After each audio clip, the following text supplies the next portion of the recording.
اخلاق و کردار میں سے کون سی بات حضور صلی اللہ علیہ وسلم نے چھوڑی؟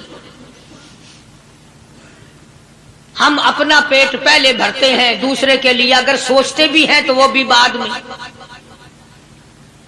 یہاں معاملہ کچھ اور ہے۔ غزوہ خندق کا زمانہ ہے، مسلمانوں پہ بڑی تنگی اور بڑی پریشانی کا وقت ہے، یہاں تک کہ صحابہ کرام رضوان اللہ تعالی علیہم اجمعین کی جماعت کہتی ہے کہ حضور صلی اللہ علیہ وسلم کو صحابہ کرام نے دیکھا، ایک صحابی آپ کے سامنے حضور کے سامنے آیا اور اس نے اپنا کرتا اپنے پیٹ سے اٹھایا، اس نے بھوک کی وجہ سے اپنے پیٹ پہ ایک پتھر باندھا ہوا تھا، صحابہ کرام دیکھ رہے تھے، اس کے دیکھتے دیکھتے امام الانبیاء محبوب کبریا حضرت محمد مصطفیٰ صلی اللہ تعالی علیہ وسلم نے رحمت والے ہاتھوں سے جب اپنا کرتا اٹھایا، صحابہ کرام کی آنکھوں نے دیکھا حضور کے پیٹ پہ 2 پتھر بندھے ہوئے تھے۔ آج کتنا کھاتے ہو پھر بھی نہ شکری، کتنا پیتے ہو پھر بھی نہ شکری، کتنا کچھ کھانے کو مل رہا ہے پھر بھی نہ شکری، کچھ نہیں کچھ نہیں۔ حضرت جابر رضی اللہ تعالیٰ عنہ نے جب یہ منظر دیکھا، یہ حالت دیکھی، رہ نہ سکا، صحابی فوراً دوڑا اور دوڑا دوڑا گھر گیا، گھر بیوی کو جا کے کہنے لگا غضب ہو گیا، تمائی ہو گئی، کمال ہی ہو گیا، حضور صلی اللہ علیہ وسلم کو اتنی بھوک ہے، اتنا فاقہ ہے کہ آپ نے اپنے پیٹ مبارک پہ 2 پتھر باندھے ہوئے۔ 2 پیٹ پر پتھر باندھے حضور پاک۔ بیوی کہنے لگی جلدی جا کر کے حضور صلی اللہ علیہ وسلم کی دعوت کراؤ، ہم کھانا کھلائیں گے، یہ 2 شیر ہوں 1.5 شیر ہوں، یہ جو ہے یہ بکری کا بچہ ہے، ہم اسے ذبح کرتے ہیں، بہت جلدی تیار کرتے ہیں، میں ان کو پیستی ہوں اور تم جاؤ جا کے دعوت کا کیا۔ حضرت جابر رضی اللہ تعالی عنہ حضور کریم صلی اللہ علیہ وسلم کی خدمت عالیہ میں آئے، چونکہ کھانے کی مقدار، آٹے کی مقدار بڑی تھوڑی تھی، حضور کے کان کو منہ لگا کر کے حضرت جابر نے کہا کہ یا رسول اللہ صلی اللہ علیہ وسلم، ایک تو آپ اور ایک یہ صحابی جس نے پیٹ پتھر باندھ رکھا ہے، اور اگر آپ کے علم میں ہو 1-2 اور ایسا ہی جو زیادہ بھوکا ہو، میرے گھر میں دعوت ہے، چلو۔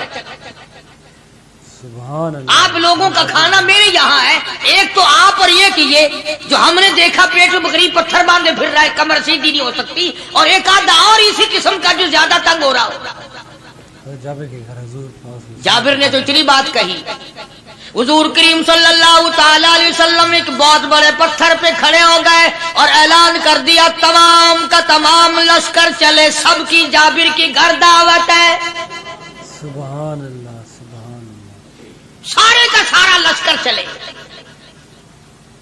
ساری فوج، جابر بھی حیران، بلکہ اعلان کر دیا چلو سارا مدینہ چلے۔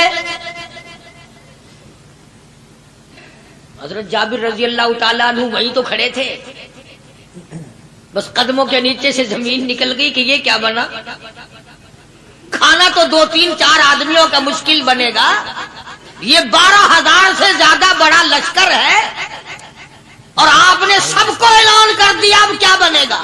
سب کو اعلان کر دیا حضور پاک صلی اللہ علیہ وسلم کے جابر۔ حضرت جابر دوڑے دوڑے پریشانی کے عالم میں گھر گئے، گھر والی کو کہنے لگے کہ کام خراب ہو گیا۔ بیوی کہنے لگی کیوں؟ انہوں نے کہا میں نے تو اللہ کی بندی ایک تو حضرت کی دعوت کی تھی، اور ایک وہ دوسرا جو پیٹ پتھر باندھے ہوئے آیا تھا، اور میں نے عرض کیا تھا کہ 1-2 اور اسی طرح کا جو زیادہ تنگ ہو رہا وہ دعوت ہے، حضور نے تو سارے لشکر کو اعلان کر دیا کہ چلو جابر کے گھر دعوت ہے۔ سبحان اللہ۔ کبھی کبھی عورتیں بھی ایسی بات کر دیتی ہیں جو مردوں کو نہیں آتی، مگر وہ اس زمانے میں عورتیں بھی کہاں، اب تو تلی لگانے والی تو ہیں، ماچس لگانے والی، جلتی پہ تیل چھڑکنے والی ہیں، تو کوئی مرد ہے وہ اتنی بات کہے گیا تو بیٹھا سنتا رہا، تاکہ اس کو کوئی جلدی قتل کرے تو میں رنڈڑ بنوں، بازار میں پھروں، دیر نہیں لگاتی آگ لگاتی۔ حضرت جابر رضی اللہ تعالیٰ عنہ کی بیوی کہنے لگی آپ کو پریشانی کی کیا بات ہے، ایک بات بتاؤ، حضور کے کان مبارک میں آپ نے اپنے کھانے کی مقدار بتائی کہ نہیں؟ نے جو حضور صلی اللہ علیہ وسلم کی دعوت کی تھی کھانا بتایا تھا کہ ہاں میں نے تو بتا دیا تھا کہ تھوڑے سے جو ہیں اور ایک بکری کا بچہ میں نے بتا دیا تھا. پھر کہنے لگی آپ پریشان کیوں ہوں اور میں پریشان کیوں ہوں؟ لانے والا جانے کھلانے والا جانے. سبحان اللہ. لانے والا جانے کھلانے والا جانے. حضور کی ہمیں پریشانی کی کیا بات ہے اس میں؟ بھئی دعوت ہم نے تو حضور کی دعوت کی اور حضور نے سارے لشکر کی ہم نے تو نہیں کی نا. بے شک اب حضور صلی اللہ تعالی علیہ وسلم نے دعوت فرمائی ہے اور وہ خود ہی جانے اور ان کا خدا جانے. بے شک حضور پاک صلی اللہ علیہ وسلم خود آپ تشریف لے آئے. کھانے کی مقدار کا تو پتا تھا. آپ نے فرمایا کہ وہ ہنڈیا جو ہے اس کو کھولنا مت کھولنا مت. اور وہ جو آٹا ہے جب تک میں نہ آؤں پکانا شروع مت کیجو. آپ نے اپنا لعاب مبارک آٹے میں بھی ملا دیا اور ہنڈیا میں بھی ڈال دیا. اس کے بعد پکانا اور کھلانا شروع کیا گیا. علماء کرام نے لکھا ہے 12,000 کا لشکر بھی کھا گیا. کھانا جتنا تھا اتنا ہی باقی. سبحان اللہ. سارے کا سارا لشکر کھا گیا. سارا مدینہ کھا گیا.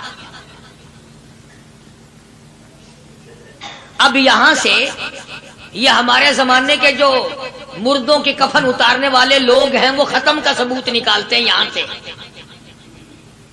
کہ حضور صلی اللہ علیہ وسلم نے ختم دیا تو 12,000 آدمیوں نے کھا لیا. چلو ہم بھی مانتے ہیں آج یہ ختم دے کر ایک کا کھانا 2 کو تو کھلا کے دکھائے. ماشاء اللہ. ارے وہ تو معجزہ ہے محمد عربی صلی اللہ تعالی علیہ وسلم کا اور وہ تو آپ کے لعاب مبارک کی برکت ہے. آپ کی دعا کی برکت ہے. بے شک حضور پاک صلی اللہ علیہ وسلم کی. یہ تمہیں کس نے بتایا کہ حضور صلی اللہ علیہ وسلم نے جابر کے کھانے پہ بیٹھ کر ختم پڑا تھا؟ حضور پاک صلی اللہ علیہ وسلم کا جو ہے یہ معجزہ. تو معجزہ ہے محمد عربی صلی اللہ تعالی علیہ وسلم کا اور اللہ پاک نے نبی کے ہاتھ پر ہزاروں نہیں لاکھوں معجزات کا اظہار فرمایا. بے شک معجزہ ہے حضور پاک صلی اللہ علیہ وسلم. تو یہاں سے غلط چیزوں کا اجرا کرنا آگے آپ لوگوں نے سنے ہوں. اور پھر وہ ختم ہو گئے. پھر حضور تشریف لائے اور انہوں نے ان دونوں بچوں کو مردوں کو چھپا کے رکھ دیا.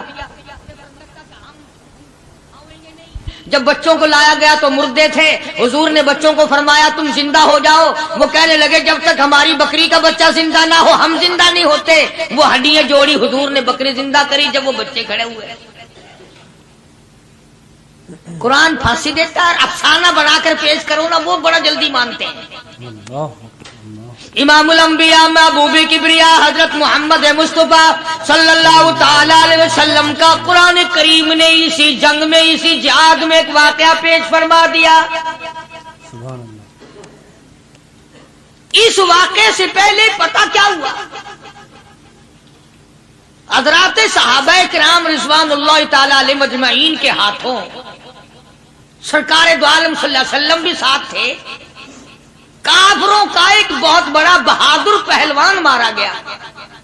سبحان اللہ. یہ جو غزوہ خندق ہے جس کو غزوہ احزاب کہتے ہیں قرآن میں ذکر ہے اس کا. ویسے کوئی بات بنا کے نہیں کہہ رہا ہوں. یعنی یوں سمجھو اب میں سورت احزاب کے 3 رکوع کا آخری آیتوں کا ترجمہ کر رہا ہوں. اور یہ اتنا مشکل وقت پڑا تھا صحابہ پہ. ایک تو گرمی سخت تھی اور چاروں طرف سے جن یہودیوں نے عہد و پیمان کر رکھا تھا حضور صلی اللہ علیہ وسلم سے انہوں نے بدعہدی کر دی. وہ سارے کے سارے صحابہ پہ یکدم ٹوٹ پڑے. صحابہ بیچ میں آ گئے میدان میں. نہ پانی نہ کھانا نہ روٹی نہ جوتی نہ کپڑا نہ اسلحہ نہ لینا نہ دینا. بلکہ یوں لکھا علماء نے کئی دن ہو گئے پانی کی بوند نہ ملی. اللہ بوند نہ ملی پانی کی. اور صحابہ غش کھا کھا کر کے گر گئے اور شہید پہ شہید ہو گئے. بے شک. لیکن قربان جاؤں یہ قرآن اللہ کا تمہارے سامنے آج بھی موجود ہے. اسے پڑھ کے دیکھو. کبھی کسی صحابی نے ایسے وقت میں بھی یہ بات نہ کہی نبی صلی اللہ علیہ وسلم کو. یوں بھی تو نہیں کہا کہ اللہ کے نبی پہلے کچھ تیاری تو کیا کرو. یوں ہی خام خواہ کے مرا دیتے ہو بندے. پہلے موقع تو دیکھا کریں آپ ہو کیا رہا ہے. یوں ہی لوگ بھوکے پیاسے مر گئے.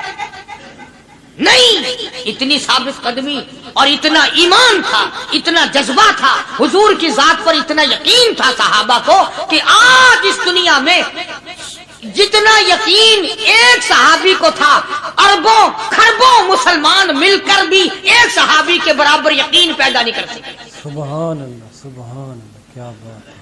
تو جب حضور صلی اللہ علیہ وسلم کے دیوانوں اور پروانوں اور مستانوں کے ہاتھوں کافروں کا ایک بہادر پہلوان مارا گیا اور لاش تھی مسلمانوں کے پاس، تو وہ کافر کہنے لگے کہ تم ہمارے بہادر کی لاش دے دو، ہم تمہیں 10,000 روپیہ دیں گے۔ اب ان کے پاس تو روپے کی کمی نہیں تھی، اور یہ مسکین بھوکے اور فاقے سے اگر یہ یوں کہتے کہ نہیں بھی ہم تو 20,000 لیں گے تو وہ دے دیتے، ان کے پاس کمی نہیں تھی، اور انہیں ضرورت تھی، کپڑا لے لیتے، کھانا لے لیتے، پریشانی دور کر لیتے، جنگ کا سامان بنا لیتے۔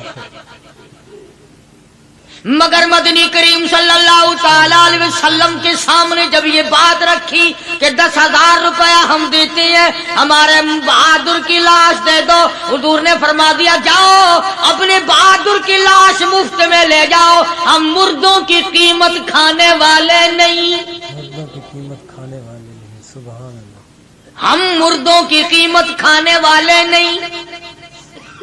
جب حضور صلی اللہ علیہ وسلم کی زبان مبارک سے یہ بات نکلی، اللہ کا دریائے کرم جوش